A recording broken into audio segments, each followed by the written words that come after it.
Now the drain theory, we know that was first by Dadabhai Naoroji, where India was treated as a source of raw material and all the wealth was drained out of India.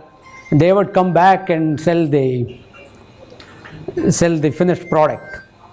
India also was a source of slaves. And Elihu Yale, after whom Yale University is named, actually kidnapped slaves. It was called slavery then. Later they termed it indentured labor, but even then they kidnapped people and took them. So India was also a source of slavery. These policies continue to this day. The only difference is we see that people voluntarily go and work for the West now. The conditions have been created where people think that they are doing something great by going to the West, but if you did not go to the West, they would kidnap you and take you there and force you to work. And we know this from history. Okay, the next theory that's actually a theory of looting India is the Keynesian theory. According to this theory, there are economic cycles, there are ups and downs, and during the down period, the government would actually do tax and spend and make up for the economy. And therefore everything would be fine and dandy, and this is the theory. This is of course not true.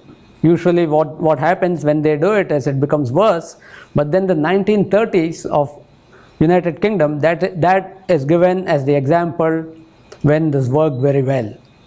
But the reality is that the Keynesian economists never talk about is that the British controlled not only the United Kingdom, they also controlled India. So when they calculate the GDP, they don't calculate a combined GDP for the entire system.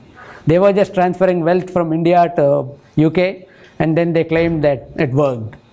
And this worked because Keynes worked in the India office, and he knew how to get the money out of India. And he was a master fundraiser. That is how his career advanced in the 1910s. And when sterling was weak during the Depression era following the crash of 1929, one of the things they did is they de-linked the sterling from gold, because when it was tied to gold, it was rapidly depreciating. Instead, they tied it to the rupee. So what this means is what is happening today. Like today, there is a demand for US dollars because that's the global currency. And even when they print money, they don't face that much inflation like we face, because now there's a global demand for the US dollar. And this happened in 2008. Intuition tells us that the US dollar should have gone down because the US economy was in shambles. But then it actually went up because during times of uncertainty, every other country wanted to move to the US dollar, and that created a demand.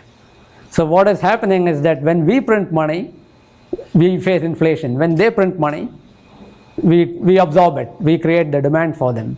So it's socialized across the world. So that is what the Keynesian model did.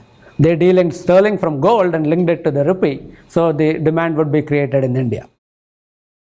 In 1931 and 32, they also shipped out a lot of gold out of India. And there used to be a condition that the Indian government would be given loans run by the Indian government run by the British. But then there was a condition that was imposed that the rupee supply had to be contracted, and the reason was to have lower prices and higher interest rates in India by contracting the rupee. They also imposed another condition during the roundtable conferences, that a Reserve Bank of India would be set up.